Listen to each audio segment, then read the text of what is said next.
بسم اللہ الرحمن الرحیم۔ السلام علیکم۔ انبیاء اکرام اور پیغمبروں کی تاریخ میں چند ایسی خواتین ملتی ہیں جو انسانی زندگی کے لیے رول ماڈل کی حیثیت رکھتی ہیں، لیکن اس کے ساتھ ساتھ یہ بھی حقیقت ہے تمام پیغمبروں اور انبیاء کے گھرانوں اور اہل خانہ کے حالات ہمارے علم میں نہیں ہیں، لیکن جو بھی قرآن حدیث اور تاریخ سے ہمارے تک آئے ہیں ان میں سے چند خواتین نمایاں حیثیت رکھتی ہیں جو مختلف پہلو سے ساری انسانیت کے لیے نمونہ ہے، بالخصوص خواتین کے لیے۔ انتہائی گھٹن حالات میں اور وسائل نہ ہونے کے باوجود صحابیات نے جنگ سے لے کر زمانہ امن تک زندگی کے ہر شعبے میں جو عظیم الشان کارنامے سر انجام دیے، ان کی مثال ترقی یافتہ دنیا کی تاریخ میں بھی نہیں ملتی۔ بلا شبہ بدی کی قوتوں کے زہریلے اثرات نے اپنے گھر، خاندان اور معاشرے کو نجات دلانے کا واحد راستہ یہی ہے کہ ہم ان کے عظیم الصحابہ اور صحابیات کے حالات زندگی کا مطالعہ کریں اور ان کی ایمان افروز زندگیوں کے تذکرے سے اپنے ماحول کو معطر و منور رکھتے رہیں۔ ناظرین، آج کی داستان شروع کرنے سے پہلے آپ سے گزارش ہے، اگر آپ ہمارے چینل پر نئے ہیں تو ہمارے چینل کو لائک کریں، شیئر کریں، سبسکرائب کریں اور بیل کے بٹن کو پریس کریں۔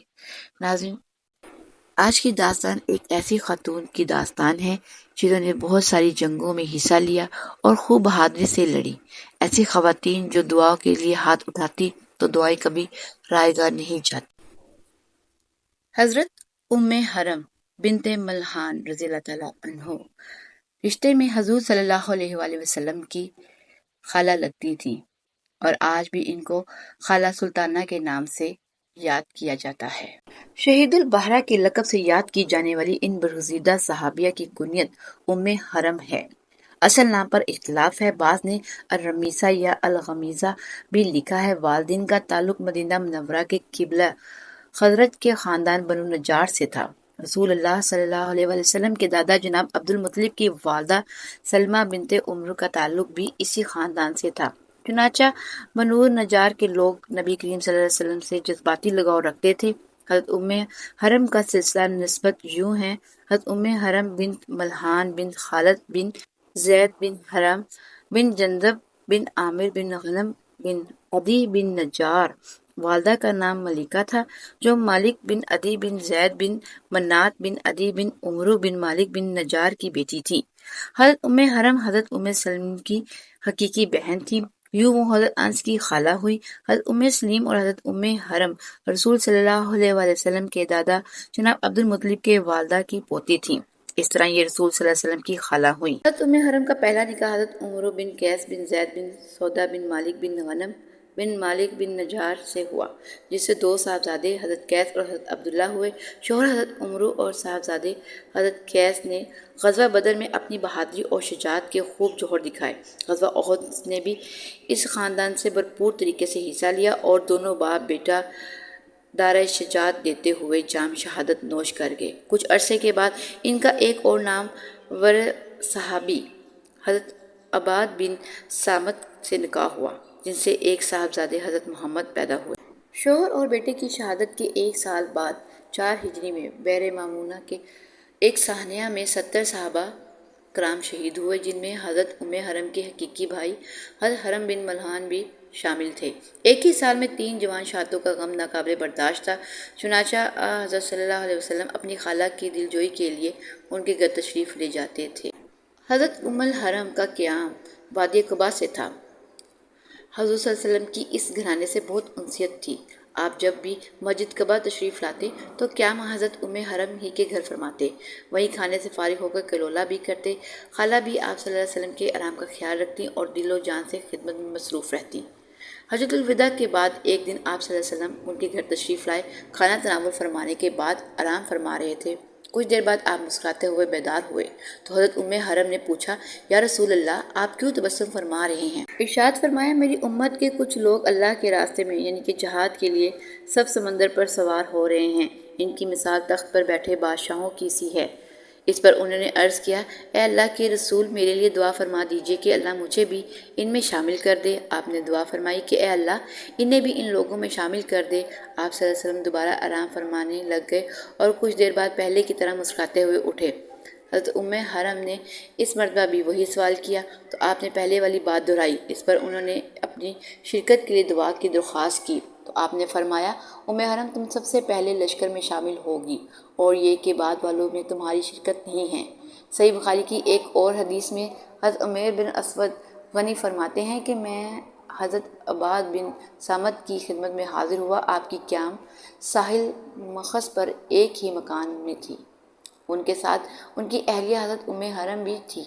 ہم سے حرم نے بیان کیا کہ میں نے نبی کریم صلی اللہ علیہ وسلم سے سنا ہے کہ آپ صلی اللہ علیہ وسلم فرمایا کرتے تھے کہ میری امت کا پہلا لشکر جو دریائے سفر کر کے جہاد کے لیے جائے گا اس کے لیے واجب کر لی جائیں گی، یعنی کہ اللہ تعالیٰ کی رحمت اور مغفرت۔ میں نے کہا یا رسول اللہ، کیا میں بھی ان کے ساتھ ہوں؟ آپ نے فرمایا ہاں، تم بھی ان کے ساتھ ہوگے۔ کیسر و کسریٰ کا زوال۔ اسلام کے ابتدائی دنوں میں کیسر و کسریٰ کی بادشاہوں کے جاہ و جلال اور تکبر و روحانیت کے پرچم دنیا کے ایک بڑے حصے پر لہرا رہے تھے۔ رسول اللہ صلی اللہ علیہ وسلم کو مدینہ پر حملے کی تواتر کے ساتھ اطلاعات مل رہی تھی۔ آپ صلی اللہ علیہ وسلم نے حضرت حارث بن عمیر کو اپنا قاصد بنا کر حاکم بصرہ کی جانب روانہ کیا، لیکن راستے میں کیسر روم کے گورنر شرجیل نے انہیں شہید کر دیا۔ حضرت محمد صلی اللہ علیہ وسلم کو یہ بات سخت ناگوارہ گزری۔ آپ صلی اللہ علیہ وسلم نے حضرت زید بن حارث کی امارت میں 3000 صحابہ کا لشکر روانہ کیا، لیکن کیسر روم ہرقل کی ٹڈی دل فوج کے مقابلے میں کامیاب نہ ملی۔ غزوہ تبوک میں آپ صلی اللہ علیہ وسلم خود تشریف لے گئے، لیکن کیسر روم مقابلے پر نہ آیا۔ روم امپائرز کی متواتر شرانگیزیوں کی بنا پر 11 ہجری میں آپ صلی اللہ علیہ وسلم نے حضرت اسامہ بن زید کی امارت میں ایک بڑا لشکر رومیوں کی سرگواہی کے لیے روانہ کیا، لیکن حضرت صلی اللہ علیہ وسلم کی رحلت کی اطلاع پا کر وہ واپس آ گیا۔ سید ابوبکر صدیق نے خلیفہ بنتے ہی اسامہ کو روانہ کیا، جو کامیاب و کامران لوٹا۔ خلافت فاروقیہ میں کیسر و کسریٰ کی طاقت ترین حکومت کا تختہ الٹ دیا گیا۔ کیسر کی حکومت تو صفحہ ہستی سے مٹ گئی، البتہ کیسر روم دمشق، شام، حمص اور مصر وغیرہ سے دستبردار ہو کر قسطنطنیہ تک محدود ہو گیا۔ خلافت فاروقی کی آخری دور میں کیسر روم نے قبرص کو اپنا بحریہ مرکز اور جنگی سامان کا صدر مقام بنا رکھا تھا۔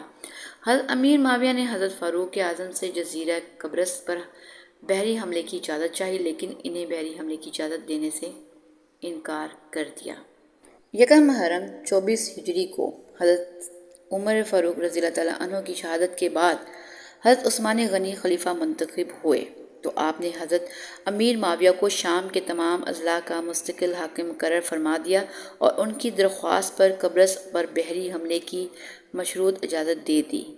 حضرت امیر معاویہ نے قبرص پر حملہ کرنے کے لیے جو لشکر تیار کیا ان میں حضرت ابو ذر غفاری، حضرت شداد بن اوس، حضرت عباد بن صامت اور ان کی اہلیہ حضرت حرم بھی شامل تھیں۔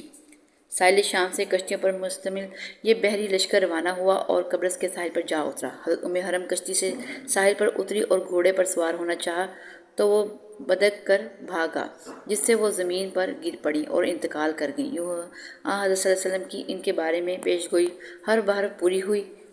کیسر روم قبرص میں مقابلے کی تاب نہ لا سکا، وہ قسطنطنیہ فرار ہوا اور وہاں فوت ہو گیا۔ ایک روایت یہ بھی ہے کہ اسے قبرص میں ہی قتل کر دیا گیا تھا۔ اس کی فتح۔ مورخین لکھتے ہیں کہ حضرت عثمان کی جانب سے اجازت ملنے کے بعد حضرت امیر معاویہ نے ایک زبردست جنگی بیڑا تیار کیا تو حضرت حرم نے بھی جہاد پر جانے کی خواہش اظہار کی۔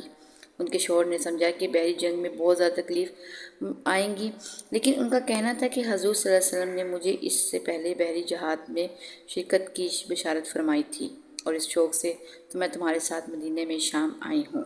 چنانچہ انہیں بھی بحری جہاد میں شامل کر لیا گیا تھا۔ 28 ہجری کی شروع میں مسلمانوں نے جزیرہ قبرص پر ایک بھرپور حملہ کیا۔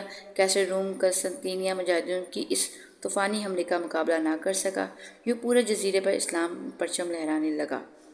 حضرت انس بیان کرتے ہیں کہ حضرت حرم نے بنت کرز حضرت معاویہ کی بیوی کے ساتھ دریا کا سفر کیا، پھر جب واپس ہوئیں اور اپنی سواری پر چڑھیں تو اس سے گر گئیں اور ان کی وفات ہو گئی تھی۔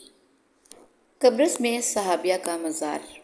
بحیرہ روم میں یورپ، مشرقی وسط اور افریقہ کے سنگم پر ترکی کے صرف 30 کلومیٹر کے دوری پر قبرص نامی نہایت خوبصورت جزیرہ ہے۔ یہ قدیم جزیرہ آج کل دو حصوں میں تقسیم ہے، ایک یونانی قبرص اور دوسرا ترک قبرص شمالی علاقہ ترک قبرص کہلاتا ہے، جہاں ترکوں کی حکومت ہے۔ قبرص کا تیسرا بڑا شہر تجارتی بندرگاہ اور سیاسی مقام ہے۔ قبرص کا سب سے بڑا ایئرپورٹ بھی یہی ہے۔ یہاں نمکین پانی کی ایک جھیل ہے جس کے کنارے ایک خوبصورت مسجد اور ایک جلیل القدر صحابہ کا مزار ہے، جو یہاں شہید البحر یعنی سمندری شہدا کے نام سے یاد کی جاتی ہیں۔